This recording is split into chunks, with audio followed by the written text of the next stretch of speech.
Hey everyone, welcome back to Gamecasters. My name is General Sticchio, and I will be updating you on this season's Diablo 3 builds. Now, again, I know I promised that I'd be playing this season and doing more gameplay, but due to work and life in general, I will not be able to provide gameplay for this season, but I will be doing my best to detail the explanation of the builds and how you run them and everything. I'll give you the most information I can without actually showing them being ran. But first off, I'll be starting with the Witch Doctor from Season 16. Now, this is the Jade Harvester build. Some people might know it as a different name or anything, but that's the one I call it. So, for your skill setup, your first one will be Haunt with Poisoned Spirit as your rune, Horrify with Frightening Aspect, Piranhas and Piranado, Locust Swarm, Cloud of Insects, Spirit Walk, Jaunt, Soul Harvest with Vengeful Spirit. And then for your passives, we'll be looking at Graven Justice, Spirit Vessel, Creeping Death, and Confidence Ritual. Now, going over to the gear itself, and as usual, as I do with all my videos, anything that is a ring, weapon, or a cubed item, I should say, can be alternated from that slot to the other. You can have one or the other cubed, it doesn't matter which. Just make sure you have the better of the two equipped, due to the fact that the one that is equipped does not get its stats forced up to max when you cube it. So that would be your best bet. So if you got like an ancient legendary of your piece of gear, like your ring, you would want to equip that rather than cube it. You would want to take a garbage one to cube rather than your good one. So until you find one that is worse than the one you have equipped, throw the other one into the cube.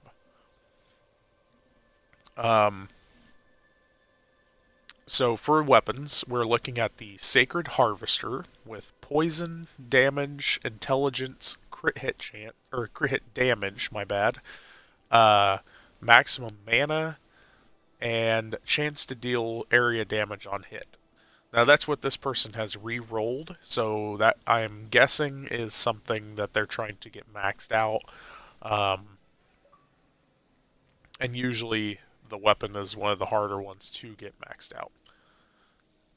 For your gloves, you'll be looking at Jade Harvester's Mercy with Intel, crit hit damage, crit hit chance, Intel, and the other two stats don't necessarily matter. The lightning resist and gold from monsters, and then your chance to deal area damage on hit. Now this build, its main stat is area damage on hit. So this is what you'll be looking for with a lot of the pieces of gear that can have it on it.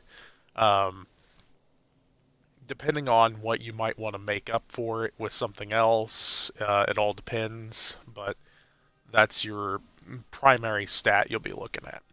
Now, you are looking for your augments to be Intel, so that is the legendary gem that you'll be greater rifting for a higher level of, and using those to augment your pieces of gear as usual for those of you that aren't used to the system yet. For shoulders, you've got Jade Harvester's Joy with Intel, experience, and area damage on hit. The other stats I don't really bother with a whole lot, again, due to the fact that they're just life from health potions or experience per kill. Those I don't really worry about. So I'll be skipping over those. You're mainly looking for the stats that keep you alive, give you damage, things that'll help you get through the rift. Um, then for your chest piece, you're looking at Jade Harvester's Piece with Intel, Vite, and Haunt damage. So this is your secondary stat that will be on your gear rather than area damage. You'll be looking for Haunt damage. And then for your helmet, we'll be looking at the Quetzalcoat, which has Intel, Vite, crit hit chance, and then Intel from your augment. Uh, this one will be looking for a cooldown of all skills by 12.5%. Well, actually, no, that's the socket. My bad. That is your gem that goes into that item. And then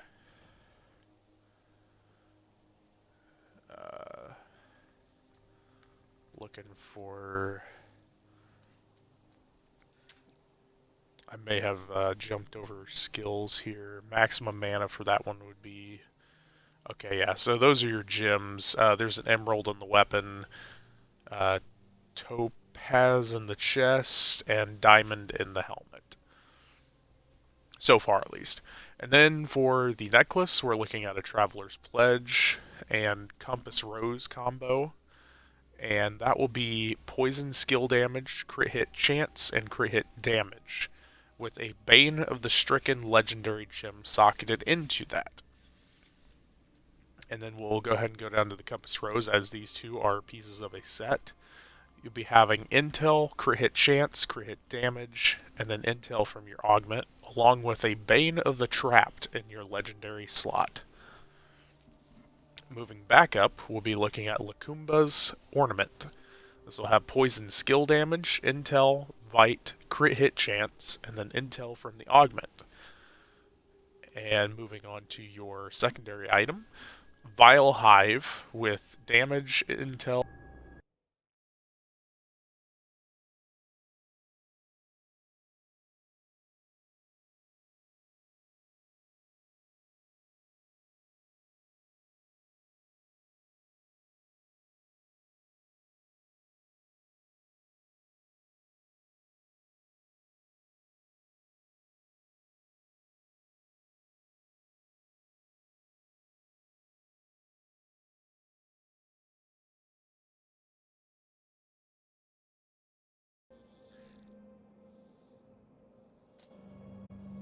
Apologize about that. Um, okay, now I'm back. I apologize for that. My controller apparently is almost dead, and my charger did not charge it last night. So, anyways, moving on, I'm going to go ahead and get you guys to the rest of this build. We are looking at Convention of Elements with Intel, crit hit damage, crit hit chance, Intel, and Gogok of Swiftness as your legendary gem. Jade Harvester's Swiftness for your boots with Intel, Vite, Armor, and Intel from the Augment. And resist all elements. That's not really a big stat, but that could be useful to you. Jade Harvester's Courage with Intel, Vite, Armor, Intel from the Augment, and then Arcane Resistance as one of the secondary stats. For your belt, Haunting Girdle, Intel, Vitality, Life, and Armor. Now, moving over to the details of this build, this is a solo rifting build. It's not necessarily chosen for group rifting.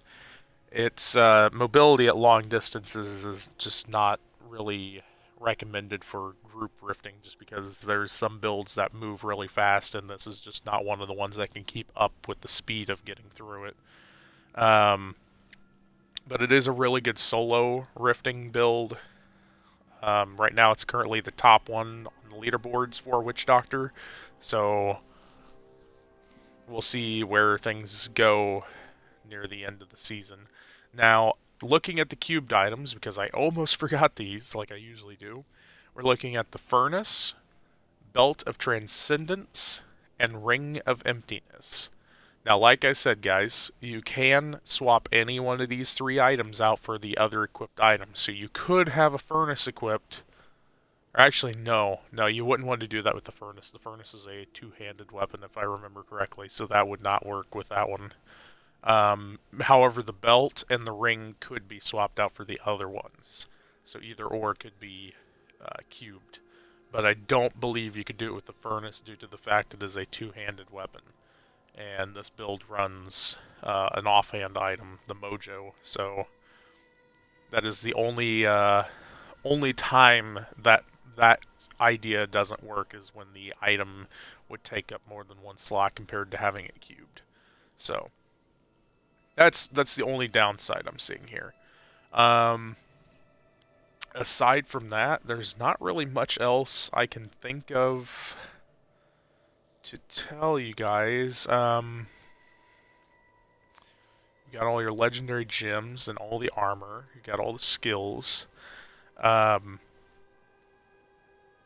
the Paragon points I don't really talk about a lot. I know I had a couple of people ask me about them due to the fact that by the time you're really like pushing top of the leaderboard, you've pretty much maxed out every skill in the Paragon point system. Just look for the ones that have the primary stat of your build or the closest thing to. So, like if your build runs a lot of crit hit chance, crit hit damage, you would want to go Paragon points into those first, due to those boosting your damage early on and making you able to kill things faster. But again, by the time you're topping out on leaderboards or even pushing that high, you're probably going to have a Paragon point level to the point where most of your stats are maxed out, at least the ones that can be maxed out. After that, you're just dumping points into your primary stat for the build. So, which for Witch Doctor, it would be Intel.